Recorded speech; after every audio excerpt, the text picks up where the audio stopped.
മുഅ്മിനീങ്ങളെ, പരിശുദ്ധമായ റജബിലൂടെയാണ് നാം നീങ്ങിക്കൊണ്ടിരിക്കുന്നത്. റജബ് മാസം അതിന്റെ 2/3 ഭാഗവും പൂർണ്ണമായും കഴിഞ്ഞു. ഇനി ഏതാനും ദിവസങ്ങൾ മാത്രമേ നമുക്ക് ബാക്കിയുള്ളൂ. അതിവിശിഷ്ടമായ നിസ്കാരം നിർബന്ധമാക്കപ്പെട്ട രാവ് നമ്മിലേക്ക് സമാഗതമാവുകയാണ്.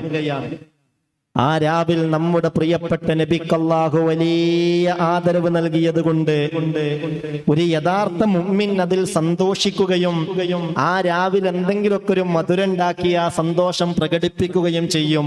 അല്ലാഹു നമുക്ക് തൗഫീക്ക് തരട്ടെ. നമ്മുടെ നബിയെ അള്ളാന്റെ ഹളറത്തിലേക്ക് കൊണ്ടുപോയി വലിയ ആദരവ് നൽകി എന്നത് ചെറിയ ഒരു സംഗതിയായി കാണാൻ പറ്റൂല. മൂസാ നബിക്ക് വലിയ ആഗ്രഹം ഉണ്ടായിരുന്നു അള്ളാഹുവിനെ ഒന്ന് കാണണമെന്ന്. നടന്നോ? പടച്ചോനെ, എനിക്ക് നിന്നെ കാണണം റബ്ബേ. ആവർത്തിച്ച് മൂസാ നബി ആവശ്യപ്പെട്ടു. അള്ളാഹു പറഞ്ഞു, മൂസേ, അതിനുള്ള കഴിവ് നിനക്കില്ല, നിന്റെ കണ്ണിന് അതിനുള്ള ശക്തിയില്ല. അങ്ങനെ പറഞ്ഞ പോരെ പടച്ചോന്, എന്റെ ഒരാഗ്രഹമാണ് നിന്നൊന്ന് കാണണം. അള്ളാഹു പറഞ്ഞു, അങ്ങനെ വലിയ നിർബന്ധം ഉണ്ടെങ്കിൽ ആ കാണുന്ന പർവ്വതത്തിന്റെ താഴ്വാരത്തിലേക്ക് നോക്കിക്കോ. എന്റെ നൂറു തജല്ലിയിൽ നിന്ന് ഒരൽപ്പം ഞാൻ അവിടെ വെളിവാക്കാം. അതൊക്കെ സഹിക്കാൻ നിനക്ക് കഴിയുമെങ്കിൽ നോക്കാം. ഇലാഹായ റബ്ബിന്റെ നൂറു തജല്ലി തൂരി സീനായുടെ ഒരു ഭാഗത്തങ്ങ് പ്രത്യക്ഷപ്പെടേണ്ട താമസം ഇലാഹായ റബ്ബവന്റെ വിശുദ്ധ ഖുർആനിൽ പറയുകയാണ്, ഫഖറ മൂസാ സൈഖാ. ആ ഒരു പ്രകാശം മഹാനായ മൂസാ നബിയുടെ കണ്ണിന് താങ്ങാനായില്ല. ബോധരഹിതനായി വീണുപോയല്ലോ കലീമുല്ലാഹി മൂസാ അലൈഹിസ്സലാത്തു വസ്സലാം. അപ്പോൾ അള്ളാഹുവിന്റെ ആ ഒരു നൂറു തജല്ലി എന്തായിരിക്കും? മുത്ത് റസൂലിനെ അള്ളാന്റെ ഹളറത്തിലേക്ക് കൊണ്ടുപോകുന്നു. നേരിട്ട് മുത്തുനബി അള്ളാഹുവിനെ കാണുന്നു. അങ്ങനെ ഒരു ആദരവ് മുത്തുനബിക്ക് കൊടുത്തതിൽ എങ്ങനെ ഈ ഉമ്മത്തിൽപ്പെട്ടവർ സന്തോഷിക്കാതിരിക്കും? എങ്ങനെ അത് നമുക്കൊരു കൺകുളിർമയുണ്ടാക്കുന്ന കാര്യമാവാതിരിക്കും?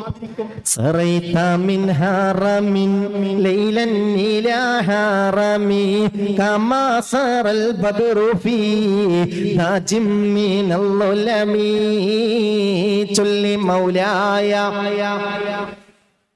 ലിംദായിമൻ അബദാ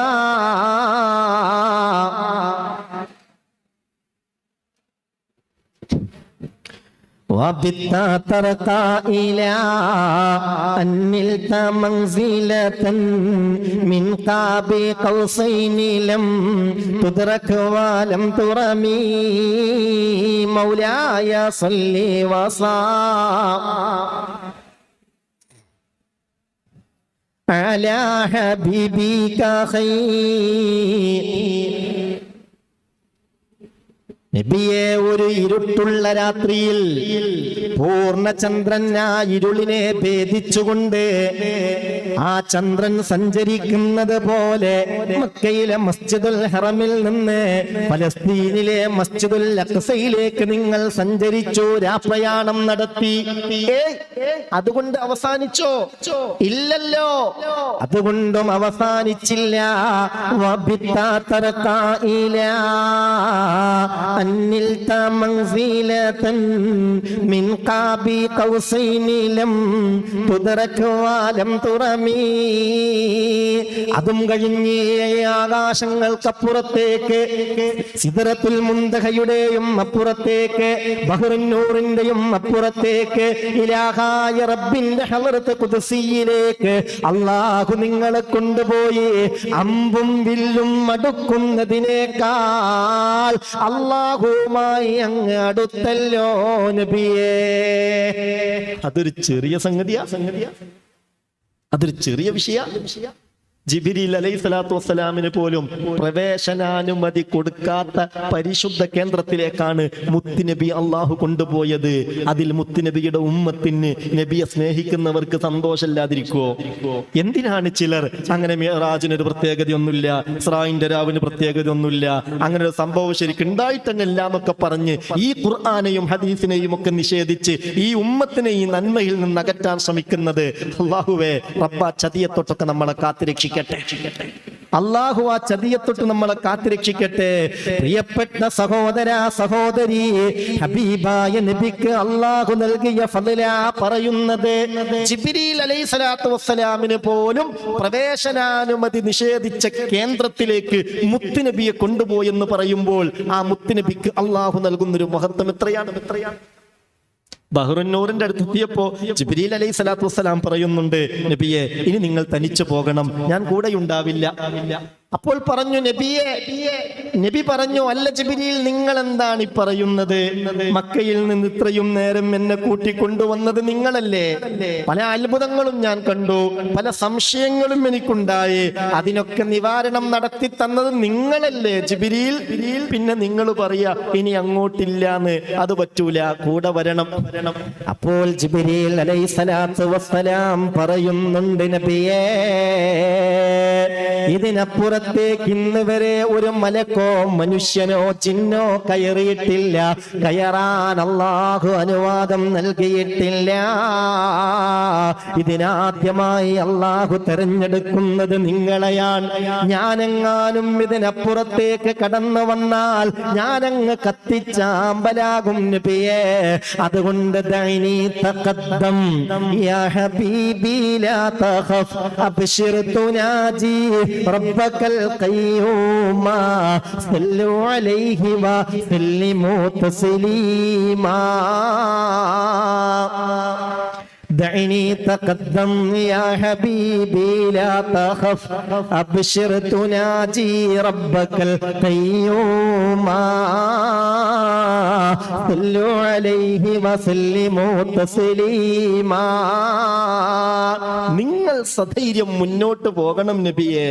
അല്ലാഹുവിനെ കണ്ടുമുട്ടാൻ പോവാൻ നിങ്ങളുടെയും റബ്ബിന്റെയും ഇടയിലുള്ള മറ നീങ്ങി ജലാലും ജമാലും കാട്ടിക്കൊണ്ട് അഹദായ വഹ്ദാനായ ഖഹാറായ ഗഫാറായ തമ്പുരാൻ നിങ്ങളുടെ മുന്നിൽ പ്രത്യക്ഷപ്പെടുകയാണ്. അല്ലാഹുവിനെ കാണുമ്പോൾ വിളിച്ചു പറഞ്ഞേക്കണം, അത്തഹിയാത്തുൽ മുബാറകാത്തു സ്വലവാത്തു ത്വയ്യിബാത്തു ലില്ലാഹ്. ഈ അഭിവാദ്യത്തിന്റെ വചനം അല്ലാഹുവിനോട് നിങ്ങൾ പറയണം. ഹബീബായ നബി തങ്ങൾ പോവുകയാണ്, ജല്ല ജലാലായ റബ്ബിനെ കണ്ടുമുട്ടുകയാണ്. ഈ പരിശുദ്ധമായ വചനം പറയുകയാണ്. അല്ലാഹു മുത്ത് നബിയോട് തിരിച്ചു പറയുന്നു, അസ്സലാമു അലൈക അയ്യുഹൻ നബിയ്യു വറഹ്മത്തുള്ളാഹി വബറകാതുഹു. ലോകം മുഴുവനും ഇതിന് സാക്ഷിയാണ്. ലോകം വിളിച്ചു പറഞ്ഞു, അസ്സലാമു അലൈനാ വഅലാ ഇബാദില്ലാഹി സ്വാലിഹീൻ. ഈ അത്തഹിയാത്തിന്റെ ആരംഭമെന്നാണ്. പ്രിയപ്പെട്ടവരെ, ആ അത്തഹിയാത്ത് ഉൾപ്പെടുന്ന നിസ്കാരം നമ്മുടെ മനസ്സിന്റെ മിഅ്റാജാണ്. അല്ലാഹു അക്ബർ എന്ന് പറഞ്ഞ് ഈ കൈ ഉയർത്തുന്നത് മനസ്സുകൊണ്ട് അല്ലാഹുവിലേക്ക് പറക്കുന്നതിന്റെ ആ ചിറകടിയുടെ സിംബലാണ്. അങ്ങനെയാവണം. നിസ്കാരത്തിൽ ഖുശൂ ഉണ്ടായി കിട്ടണം. അല്ലാഹു തൗഫീഖ് തരട്ടെ.